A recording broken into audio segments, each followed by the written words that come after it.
Masih ingat dengan skuad Ajax yang spektakuler menuju semifinal Liga Champions musim 2018-2019? Dengan bermodalkan permainan kolektif yang sebagian besar dihuni talenta muda, berhasil mencengangkan publik. Anak buah Erik ten Hag itu mampu menjadi magnet para klub besar untuk memboyongnya. Ternyata benar, para talenta muda yang sangat dielu-elukan publik macam De Ligt, De Jong, Ziyech, Van de Beek akhirnya meninggalkan Amsterdam demi tuntutan bisnis transfer. Karir mereka sebenarnya berpotensi cerah karena dibeli oleh klub-klub besar. Namun, apa yang terjadi? Hingga kini tak satu pun dari mereka yang tampil sesuai harga dan ekspektasi. Tentu banyak faktor yang mempengaruhinya. Ten Hag yang mengambil alih Ajax di pertengahan musim 2017-2018 terbukti berhasil membangun tim dengan talenta-talenta muda berbakat.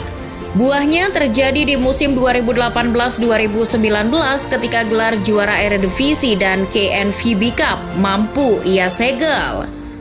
Namun tak sampai di situ, kalau gelar domestik saja belum bisa dijadikan parameter.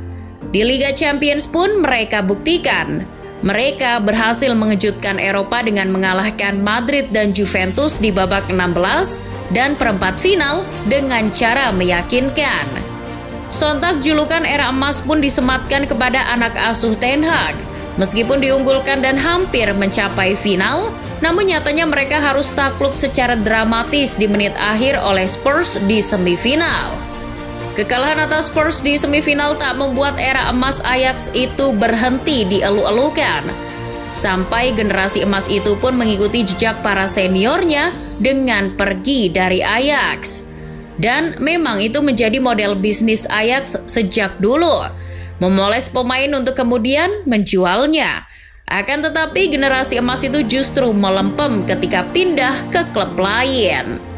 Salah satu yang membuat pemain Ajax bernasib kurang perform ketika hijrah adalah budaya maupun DNA permainan Ajax.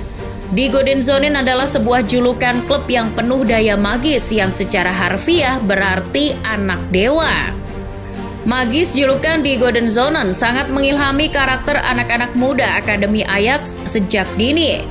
Mereka sangat bangga dengan mengenakan baju warna legendaris klub putih merah dan menikmati fasilitas yang sangat berkelas.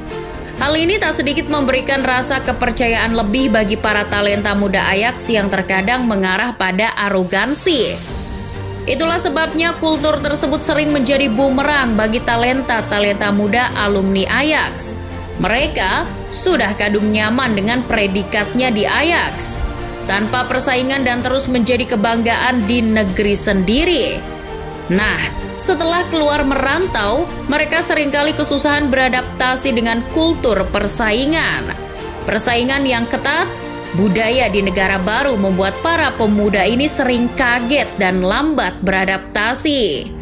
Ditambah lagi dari segi permainan, sistem permainan Ajax sudah punya DNA yang paten. Berakar dari total football dengan format 4-3-3 yang terus dijalankan turun-temurun. Sistem itu tak akan berubah walaupun pelatih dan pemainnya berganti terus. Maka dari itu tak jarang para pemain yang sudah menimba ilmu di Ajax kaget dengan gaya permainan di klub lain. Hal lainnya yang berpengaruh juga adalah intensitas liga. Bagaimanapun Eredivisie tak seketat liga-liga lainnya, di mana klub itu-itu saja yang berkutat dalam persaingan.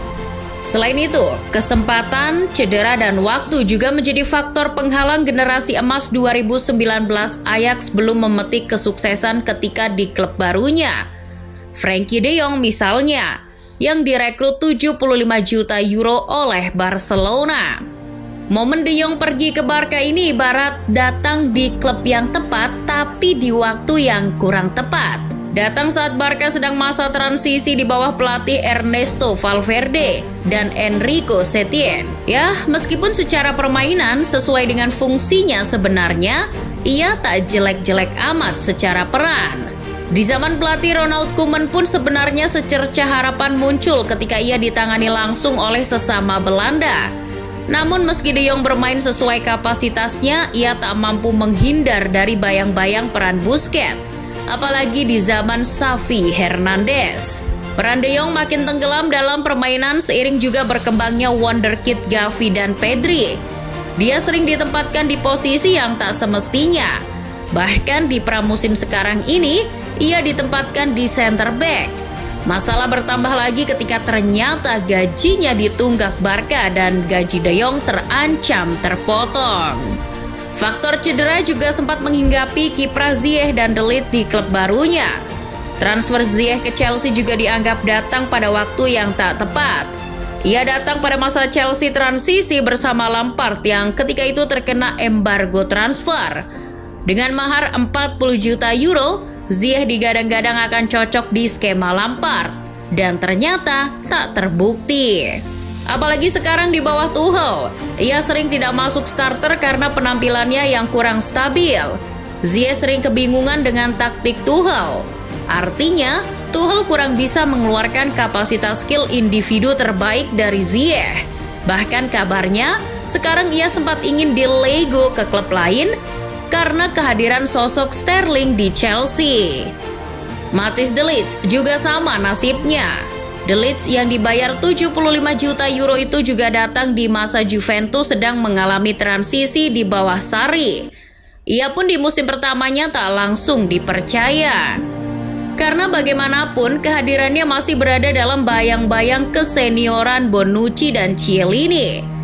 Kini di klub barunya, Munchen, ia pun mengais asa untuk meraih kesuksesan yang belum terwujud. Lain cerita dengan Van de Beek yang kini katanya penuh harapan setelah ia kembali ke MU bersama pelatihnya dulu, Erik ten Hag.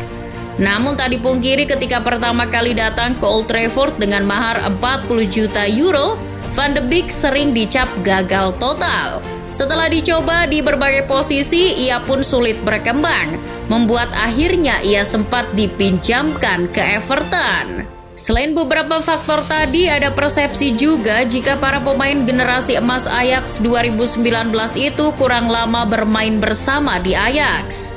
Bagaimanapun sejak debut di tim senior, pemain macam De Ligt, De Jong, Ziyech dan Van de Beek hanya bermain bersama selama 3 musim sejak musim 2016-2017. Intinya ketika mereka baru meroket di satu musim, tak cukup dijadikan parameter. Mereka masih butuh 1-2 tahun lagi minimal untuk lebih matang dengan menimba ilmu lebih banyak lagi di Ajax.